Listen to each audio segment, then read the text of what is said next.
Ah bah on en est au 5e Indiana Jones là. C'est-à-dire que la pénurie, c'est pas nouveau, c'est un truc qu'on est habitué à gérer depuis des années. Le problème c'est qu'on est des bons élèves. Vous êtes un soldat et puis l'arrière commence à vous envoyer des balles qui rentrent pas dans les fusils, donc ce que fait normalement un soldat, hein, c'est qu'il dit va voir le chef, il dit c'est de la merde ça. Nous c'est pas notre ADN, nous c'est il faut continuer à se battre et fermer sa gueule. Donc vous laissez tomber le fusil, vous y allez à la baïonnette, donc ça prend plus de temps. Et puis une fois que la baïonnette elle est pétée, vous y allez avec les mains. Puis après vous êtes comme un con parce que vous n'avez plus de doigts.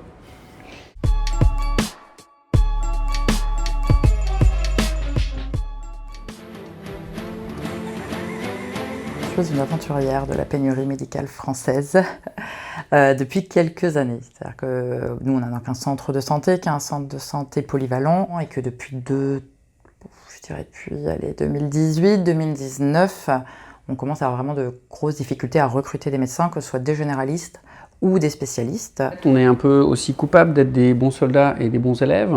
Ça fait des années qu'on nous serait en nous expliquant qu'en fait, si on est moins nombreux, ça coûtera moins cher, parce que les gens, en fait, ils vont moins voir le docteur. Cette équation, elle est débile. Oui, il y a manière de faire plus qualitatif, mieux organisé, etc. Mais au bout d'un moment, quand il n'y a plus du tout de moyens, voilà. Donc la pénurie, on la gère. On a bien fait, on a rendu la copie pendant le Covid.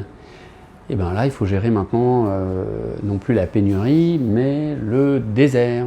Donc on est devenu désert médical sur le dernier zonage ARS parce que nos collègues médecins partent en retraite et ne sont pas remplacés.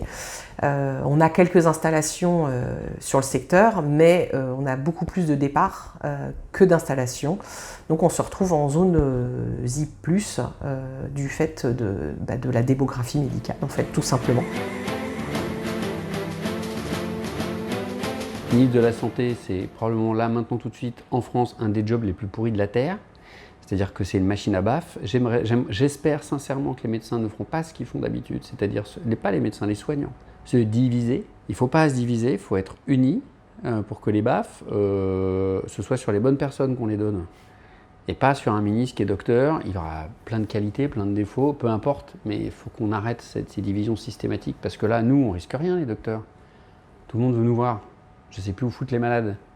Je ne sais pas comment répondre à l'offre. Donc si plus de système de santé, démerdez-vous la jungle, tout payant, moi je risque rien. Nous on risque rien les soignants. Simplement c'est pas dans notre ADN de pas soigner tout le monde. Dans ce pays il y a un grand principe qui est l'équation de départ, c'est que tout le monde soit bien soigné. Et la médecine à deux vitesses qui est en train d'émerger, c'est même pas celle d'avoir un chéquier, c'est même pas celle-là pour dire je veux aller vite, machin, etc. C'est celui qui a le numéro de téléphone de la bonne personne. Avant, des coups de fil, ouais, allô, tu peux me filer un coup de main, machin, il y a la tante de la voisine, bidule, ou le mail de chers confrères, pourriez-vous voir, j'en avais un par semaine, une fois par semaine, une demande de coup de main. Là, putain, c'est 3 par jour, 4 par jour. C'est pas possible, hein. C'est pas possible. Avec des créneaux de consulte complètement dingos, avec cette sensation qu'en fait, même si je me plie en 12 000, ça va pas suivre. C'est-à-dire que là, on est certains médecins, généralistes sur notre centre de santé par exemple, à avoir 3 semaines d'attente. On est plusieurs médecins généralistes femmes à faire de la gynéco, donc ça c'est aussi un écueil, c'est-à-dire qu'on n'a plus du tout de gynécomède sur le territoire, ou très peu, ou alors en secteur 2, et on est sur le 20e arrondissement, donc avec des populations aisées, mais aussi des populations défavorisées qui ne peuvent pas accéder au secteur 2. La moitié des généralistes faisant également de la gynéco, on va être à 1, 2, 3 semaines d'attente pour de la médecine générale. On a dû diminuer notre activité de gynéco pour pouvoir répondre, ne serait-ce qu'à la demande de nos patients existants. Quand je ne suis pas là, c'est compliqué de laisser à mes collègues tout. Donc du coup, je suis un petit peu plus présente et j'ai dû modifier un peu ma façon de travailler pour pas laisser les patients dans l'embarras et puis qu'il n'y ait pas ce recours aux urgences pour des choses qui ne nécessitent pas parce que nous ne sommes pas au cabinet. Donc c'est vrai qu'on a besoin des remplaçants pour travailler. Aujourd'hui, on ne travaille plus 6 jours par semaine, c'est comme ça. Et ça le restera, donc de toute façon, il faut le faire avec cette donnée de fait.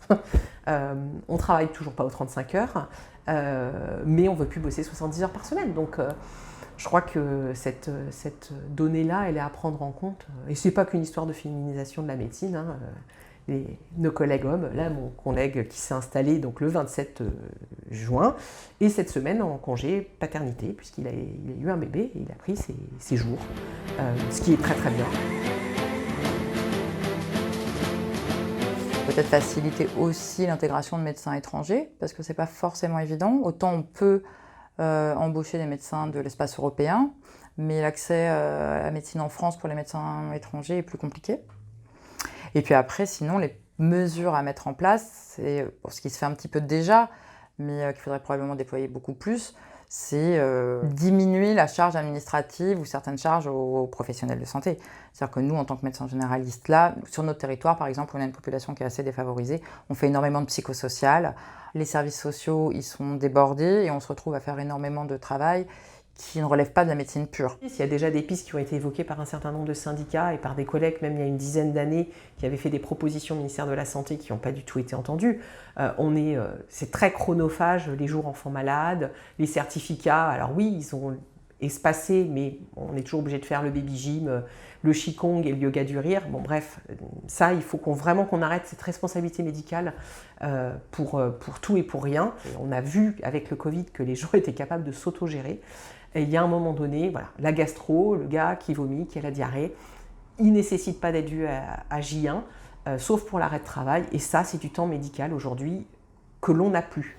J'ai eu le privilège d'aller faire un petit master à Sciences Po et j'adorais quand on posait comme question aux décideurs pourquoi dans la dépense courante de santé, les ambulances, ça explose alors que vous nous pétez le cul sur certains médicaments et sur certains tarifs d'hôpitaux, là. Et la réponse était toujours la même. Quand on poussait les gens dans leur tranchement, ils nous disaient « Mais vous êtes marrants, ils peuvent bloquer le périph', ils ont des ambulances. » Donc, quand on en est à ce degré de médiocrité, de bassesse, en fait, moi, j'ai qu'une seule envie, c'est qu'un jour, voir émerger un front, limite avec les ambulanciers, et que, aller bloquer le périph', d'accord, un syndicalisme grégaire, parce qu'en fait, il n'y a que celui-là qui est entendu.